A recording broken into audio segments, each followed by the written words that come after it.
Hello YouTube, making another video. So this one will be about HACHISHAKUSAMA or something. Basically it's a Japanese urban legend story. So if you like this, please like and subscribe, and I'll see you. I'll probably be doing more videos, but if you like this video, it's going to be good. So I'm reacting to this video, so let's enjoy. In a secluded village on the outskirts of Okinawa, there stood an old orphanage known to the locals as a place of sorrow and mystery. Its walls were adorned with the echoes of children long gone, and its grounds held the whispers of legends too dark to be spoken aloud. The children who lived there were blissfully unaware of the orphanage's dark past, but all of that was about to change. The night was still. Inside the orphanage, the children were fast asleep, except for a young girl named Yui. Yui was a curious and brave child, always the first to explore and the last to retreat. That night she lay awake, staring at the ceiling, unable to shake off an uneasy feeling that had settled in her chest. Yui's unease was accompanied by a strange noise that seemed to come from the forest bordering the orphanage grounds. It was faint at first, almost like a distant echo, but it grew louder and more insistent. She sat up in bed, her heart pounding, and listened intently. Unable to ignore the sound any longer, Yui decided to investigate. She slipped out of bed and tiptoed outside. The sight that met her eyes made her blood run cold. A tall white figure stood at the edge of a forest, its long dark hair cascading down its back. The figure seemed to be watching the orphanage, swaying gently as it let out the haunting sound. It was now a rhythmic chant, hypnotic and eerie. Yui felt a chill run down her spine as she locked eyes with the woman. The woman's lips curved into a sinister smile, revealing sharp, pointed teeth. Yui took a step back, her instinct screaming at her to run, but her feet seemed rooted to the ground. "Yui!" The shout snapped her out of her trance. It was Hiroshi, one of the older boys from the orphanage. He had followed her outside, worried about her safety. The tall woman turned her gaze to Hiroshi, and the air grew even colder. "Run!" Hiroshi yelled, grabbing her hand and pulling her away from the figure. The woman let out a shrill, bone-chilling scream and began to move towards them, her long limbs stretching unnaturally. They ran as fast as they could, the woman's screams echoing in their ears. They burst through the back door of the orphanage and slammed it shut behind them. The other children had woken up by now, their faces pale with fear as they huddled together in the common room. Suddenly, the windows shattered, and a gust of icy wind swept through the room. The tall figure loomed in the broken window, her eyes glowing with malevolent intent. She reached out a long clawed hand and in a blur of motion grabbed one of the children, a boy named Kenji who was standing closest to the window. The children screamed in terror as the woman lifted Kenji effortlessly, her jaw opening wide to reveal rows of sharp, glistening teeth. Kenji's screams were abruptly cut off as the spirit bit down, blood splattering across the room. The headmistress quickly took charge. She was a stern but kind woman, well versed in the local legends and protective rituals. She gathered the children around her and began to explain. "That was HACHISHAKUSAMA," she said, her voice trembling slightly. "An ancient spirit that preys on children. We must protect ourselves."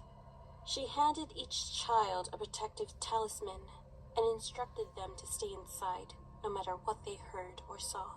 "When I was a young girl, I too encountered HACHISHAKUSAMA. She devoured my best friend before my eyes, and I was lucky to survive.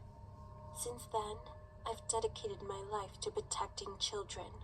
She then drew a circle of salt around the common room and placed candles at each corner, chanting prayers to ward off the spirit. Hachishakusama let out another ear-piercing scream, but was unable to penetrate the protective barrier. The candles flickered and then flared brightly, casting a blinding light that forced the spirit to retreat.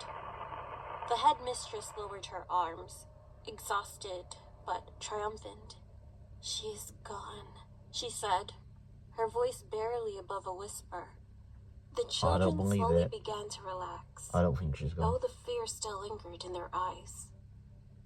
The children, exhausted and traumatized, finally settled down to sleep, clutching their protective talismans tightly. In the middle of the night, Yui awoke with a startle. She could feel the presence in the room, something cold and malevolent. Her eyes darted around the dark room, and her heart raced as she heard a faint, familiar sound.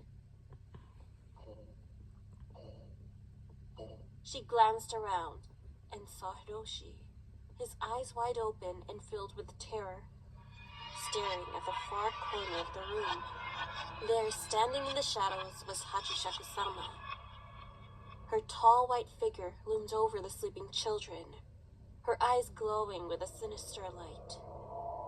Yui tried to scream, but no sound came out. She watched in horror as Hachishakusama reached out and grabbed Hiroshi by the ankle, pulling him towards her. The other children woke up, their screams filling the room as they saw the horrifying scene unfold. The headmistress rushed into the common room, her face pale with fear and determination. She began chanting again, her voice rising in desperation. With all her strength, she threw a handful of salt at Hachishakusama, causing the spirit to recoil and hiss in anger. The candles flared to life once more, casting a blinding light. Hachishakusama released Hiroshi, who collapsed to the floor, his leg mangled and bleeding profusely. The spirit let out one final bone-chilling scream before disappearing into the shadows. Damn. The headmistress rushed to Hiroshi's side, applying pressure to his wound. "You're safe now," she whispered, tears streaming down her face. The children gathered around, their faces pale with fear and relief. Despite the horror they had witnessed, they were grateful that Hiroshi was alive, though his leg was severely injured. I don't think that's Hours Hiroshi later, anymore. Hiroshi was resting in the infirmary. The other children had finally fallen asleep, still shaken by the night's events. The room was quiet, save for the soft breathing of sleeping children. Suddenly, Hiroshi's eyes snapped open, wide with terror. He let out a blood-curdling scream that jolted the other children awake. The headmistress rushed to his side, but before she could reach him, Hiroshi passed out again, his body limp and unresponsive. The children huddled together, fear gripping them once more. The headmistress tried to calm them, but her own heart was pounding with dread. As she turned to check on Hiroshi again, he suddenly sat up, his eyes dark and empty. He murmured, a sinister smile spreading across his face. The children screamed in unison, the sound echoing through the orphanage as the terrifying realization set in. Hachishakusama hadn't been banished after all. She had found a new vessel. Damn. The room plunged into chaos, the children crying out in fear and confusion. The headmistress stared in horror at Hiroshi, who continued to chant the eerie sound. Hiroshi's body convulsed violently, his limbs twisting at grotesque angles. His skin began to blister and crack, oozing dark blood. His eyes rolled back, and an unearthly wail escaped his face. The children screamed and backed away, but the doors and windows were sealed by an unseen force. The room filled with the sickening sound of bones snapping and flesh tearing as Hiroshi's transformation continued. With a final bone-chilling scream, Hiroshi's body began to grow taller, elongating grotesquely. He transformed into Hachishakusama, with eyes glowing with malevolent delight. She towered over the children, her long clawed fingers dripping with Hiroshi's blood. She chanted louder, her voice reverberating through the walls. The headmistress stepped forward, positioning herself between the children and the monster. The children scrambled behind her, their faces pale with fear. The nightmare was far from over.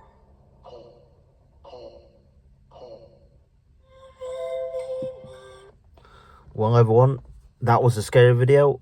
If you did like that video, please like and subscribe. If you want to see more reaction channels, put a like in the comment or put a thumbs up on the video what I'll be posting up.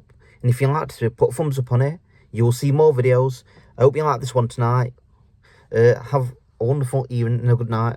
Please like and subscribe, and I'll see you in the next one. Peace out.